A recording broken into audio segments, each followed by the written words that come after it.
So this sicko Garcetti wants to finish this wastewater legacy started by Brown and give us 100% recycled water, and that includes drinking too, which they have never done, having people drink recycled wastewater. This is a big experiment being done on all of us that's going to have health effects.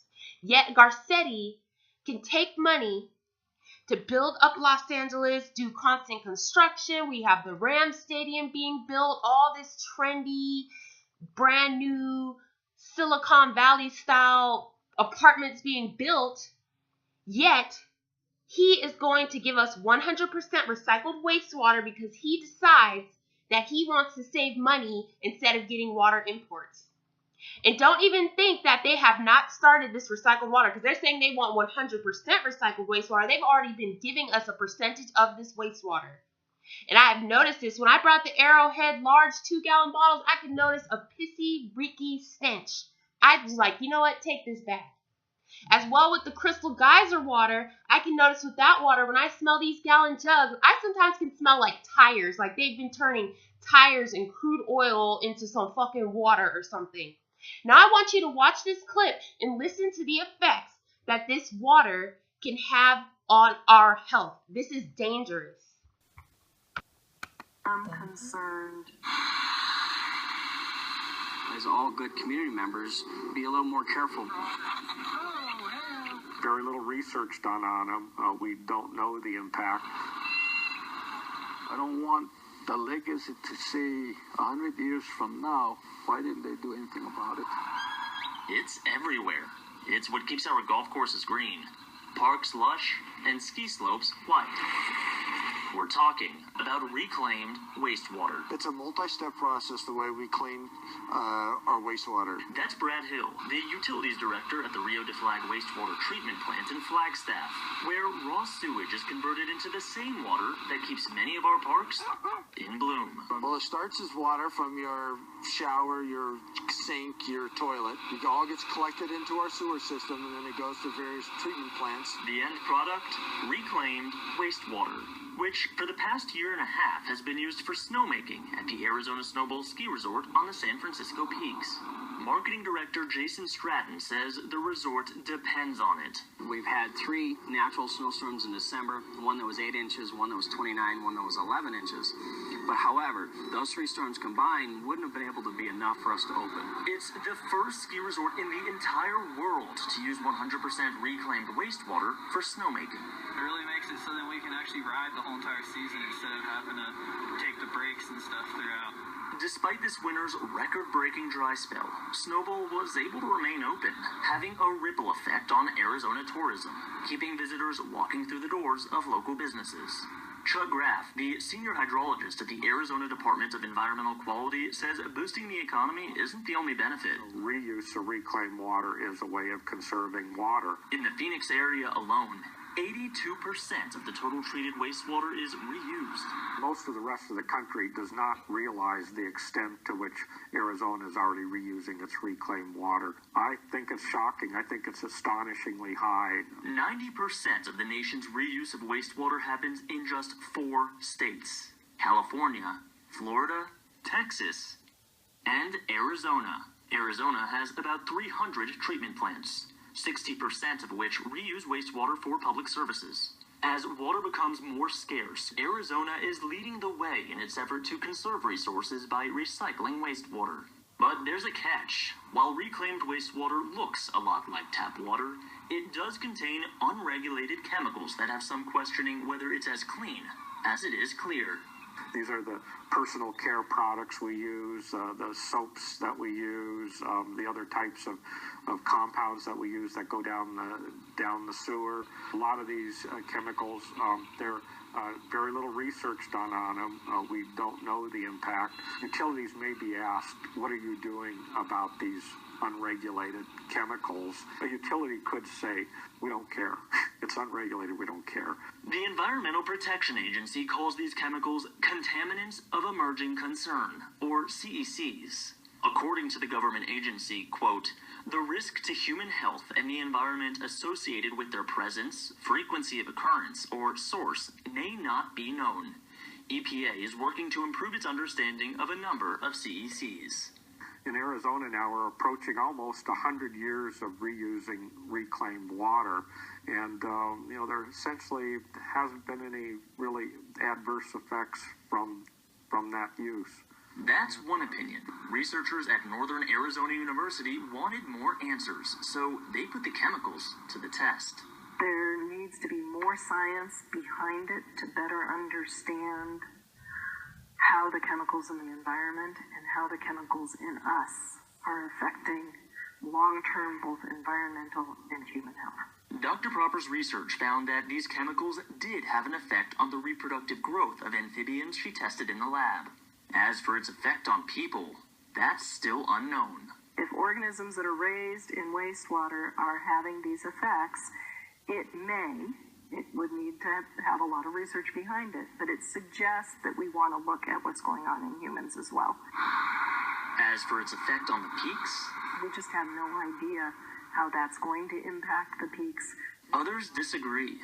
Lee Guanasuma, the director of the Hopi Tribe Cultural Preservation Office, says 13 Native American tribes consider the San Francisco Peaks sacred land. The Hopi say that the landscape and the earth, they hurt when things are being disturbed, and the peaks here, which is the cradle of our lifeline, water, has been on an attack for so many years. After multiple legal actions against the U.S. Forest Service proved unsuccessful, only one tribe refused to back down. The Hopi tribe was the only tribe that later pursued litigation, but this time against the city of Flagstaff in state court. We have the science now to argue that harm is in fact evident. The controversy surrounding reclaimed wastewater extends beyond the San Francisco Peaks, beyond the city limits of Flagstaff, even beyond the state of Arizona. As the nation becomes strapped for water and is forced to consider alternatives, a lot remains unknown. But for the arid Southwest, one thing is certain. Clean water isn't something to be taken for granted.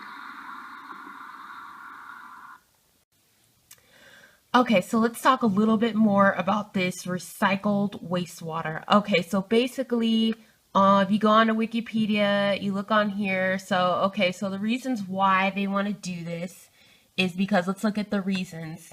Increasing water scarcity and stress, increasing populations and related food security issues. 3, increasing environmental pollution from improper wastewater disposal. And 4, increasing recognition of the resource value of wastewater, excreta, and gray water, whatever, and all that. So basically, my point here is, so we have Florida, California, Texas, and Arizona all doing this whole wastewater thing.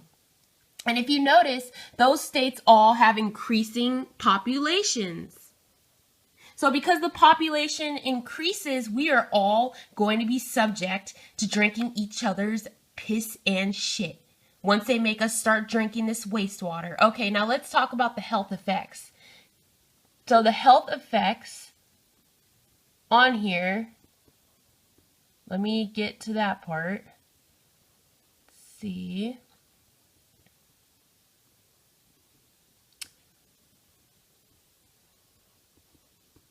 Okay, so here's the part about the health. So it says, a quality study showed, let me just show you what they say is in this. Okay, so they're saying that per parts per million range, DEET, a bug repellent, and caffeine were found in all water types and virtually all samples. Triclosan, I don't know if I'm saying it right. Yeah, I think I am. Triclosan, an antibacterial soap and toothpaste, was found in all water types, but detected in higher levels, parts per trillion, in reclaimed water than in surface or groundwater. Very few hormone steroids were detected in samples, and when detected, were at a low levels. Haloacetic acids, hopefully I'm saying that right, a disinfection byproduct, were found in all types of samples, even groundwater. So basically, we're still getting traces of all these chemicals that these machines are supposed to be cleaning out of this wastewater. So you guys, I did a little bit more research about this recycled wastewater last night, and I realized something so crazy.